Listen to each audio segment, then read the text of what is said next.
Bem-vindos ao 365 Dias com a Bíblia. Chegamos ao dia 43 da nossa jornada de leitura bíblica ao longo de um ano.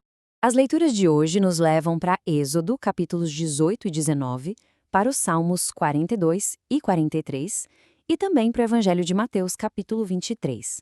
A nossa reflexão vai girar em torno de 3 pontos bem importantes: Deus organizando o caminho do seu povo, o clamor do coração por ele e o chamado de Jesus à coerência.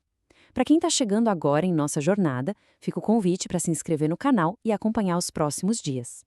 Vamos então começar a nossa leitura de hoje no livro do Êxodo. Imaginem a cena. O povo de Israel, depois de toda a travessia do deserto, finalmente acampa ali, ao pé da montanha de Deus. E é nesse cenário que Moisés tem uma visita importante. Seu sogro, Jetro. Ele não vem sozinho. Traz consigo a esposa e os filhos de Moisés. E depois daquela alegria do reencontro, sabe? Jetro, com um olhar mais experiente, começa a observar a rotina do genro e percebe o fardo imenso que ele carregava. O que Jetro vê é algo que o preocupa. Moisés, sentado do nascer ao pôr do sol, julgando cada uma das questões do povo. Uma multidão imensa esperando por ele. É uma tarefa simplesmente esgotante. E com toda a sabedoria de um ancião, ele vai até Moisés e o adverte. Ele mostra que essa forma de liderar, por mais dedicada que fosse, não era sustentável. Ia acabar mal, não só para Moisés, mas para o povo também. E Moisés, sabiamente, ouve o conselho de Jetro. Ele acolhe essa nova forma de organização. O que ele faz? Ele cria uma estrutura de liderança, escolhendo homens de confiança, tementes a Deus, para dividir o peso do governo. E o resultado é imediato. A justiça fica mais ágil para o povo e Moisés, bem, ele pode focar nas questões mais importantes e, claro, em ensinar as leis de Deus. Com o povo agora organizado, a jornada continua e eles finalmente chegam ao deserto do Sinai, bem ali, diante da montanha sagrada. É lá no Monte Sinai que Deus chama Moisés. E as palavras que ele dirige a Moisés revelam a essência da sua ação. Deus faz questão de lembrar a libertação do Egito não como um ato de poder apenas, mas como um gesto de cuidado, de proteção. Ele usa a imagem de uma águia carregando seus filhotes. E logo depois dessa lembrança, vem o convite para uma aliança, uma proposta de um relacionamento único, profundo.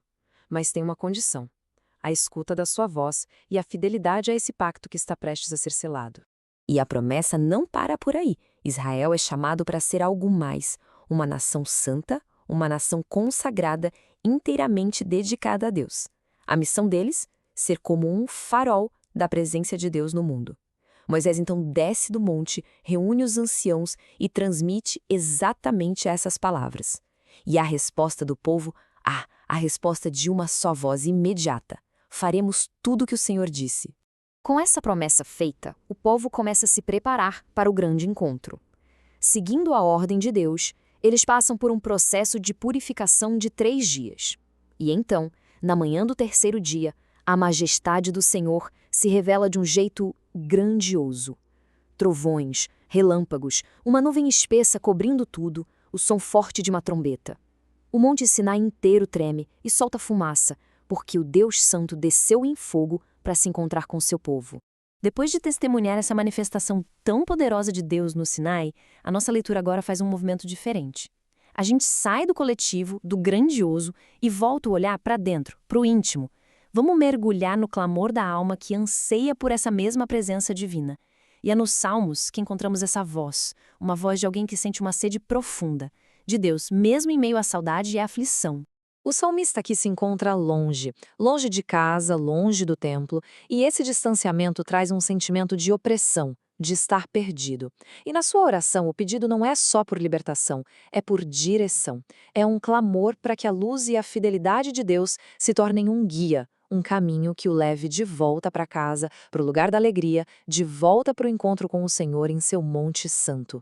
E no momento de uma sinceridade que chega a doer, o salmista começa a conversar com a própria alma. Ele a questiona, sabe? Ele confronta a tristeza, a perturbação. É como se ele dissesse: eu sei que você está sofrendo, mas por quê? Isso é reconhecer a dor, mas ao mesmo tempo é se recusar a ser dominado por ela.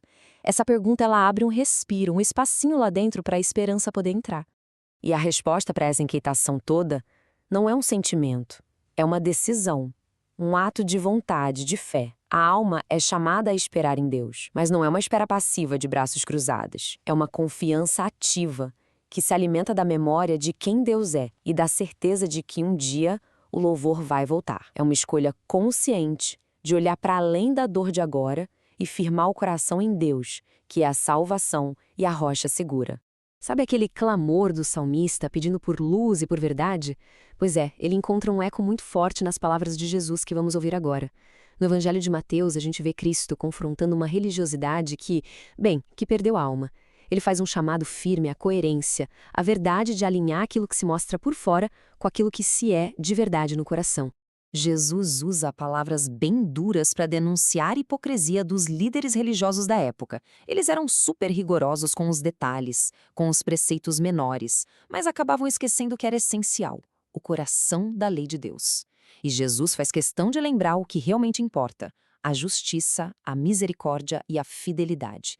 A justiça com o próximo, a misericórdia que sabe perdoar e acolher, e a fidelidade a Deus que se mostra no amor sincero. E para deixar essa contradição bem clara, Jesus usa umas imagens muito fortes. Ele os compara a copos, limpinhos por fora, mas por dentro cheios de sujeira. E a imagem mais forte de todas, sepulcros caiados, pintados de branco. Lindos por fora, mas por dentro, só ossos e podridão. O chamado de Jesus, então, é para uma limpeza que começa de dentro para fora, porque é do coração que nasce a verdadeira santidade. Mas logo depois dessa denúncia tão severa, o tom de Jesus muda completamente. Vira um lamento, cheio de dor, de ternura. Ele olha para Jerusalém, a cidade que ele tanto ama, e chora. Chora pela teimosia da cidade em rejeitar o amor de Deus. A imagem que ele usa, da galinha que quer juntar seus pintinhos debaixo das asas, revela esse desejo imenso de Deus de acolher, de proteger, de salvar. E aí a gente entende. A dureza daquelas palavras de antes era, na verdade, a outra face de um amor imenso que não estava sendo correspondido. Depois de percorrermos a palavra de Deus, nos voltamos agora para o Catecismo da Igreja Católica. Vamos ouvir o que nos ensinam os parágrafos 350 a 354, que são como uma síntese da fé que a Igreja vive e transmite. Aqui, o Catecismo nos fala sobre uma realidade muito bonita, a dos anjos. Ele explica que eles são criaturas puramente espirituais, que têm inteligência e vontade. A própria existência deles já é um louvor contínuo a Deus. E, ao mesmo tempo, eles são mensageiros e servos de Deus, que cooperam ativamente no plano de salvação para todos nós. E essa missão dos anjos tem um centro: Cristo.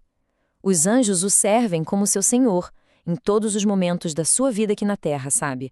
Desde o nascimento até a ressurreição. E é interessante pensar que, ao servirem a Cristo, eles também estão servindo a missão dele de nos salvar. É por isso que a Igreja tem essa veneração pelos santos anjos. A gente reconhece neles intercessores e protetores poderosos que estão ao nosso lado na jornada da fé. Eles ajudam a Igreja em sua caminhada e protegem cada vida humana. Agora, o Catecismo abre o nosso olhar para a criação como um todo. Pensa só, Deus quis um universo cheio de diversidade. Cada criatura com a sua própria beleza, a sua própria bondade, o seu lugar. Tudo está interligado numa ordem cheia de harmonia. E o ser humano tem um lugar especial nisso tudo, sendo chamado a conduzir toda a criação no louvor a Deus. E essa ordem divina, essa harmonia, não é só para a gente admirar, é para a gente respeitar. O Catecismo conclui de uma forma muito sábia.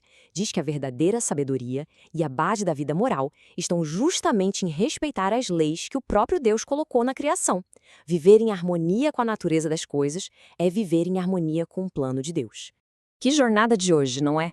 Nós passamos por Êxodo 18 e 19, pelos Salmos 42 e 43, por Mateus 23 e pelos parágrafos 350 a 354 do Catecismo.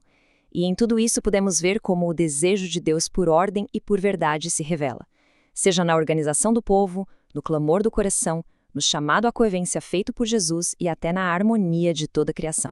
Se essa reflexão foi importante de alguma forma, fica o convite para se inscrever no canal e continuar conosco amanhã. Deixe um comentário contando qual parte mais tocou o coração. E, se lembrar de alguém que precisa ouvir essa mensagem, compartilhe. Nos encontramos amanhã para o próximo dia da nossa jornada.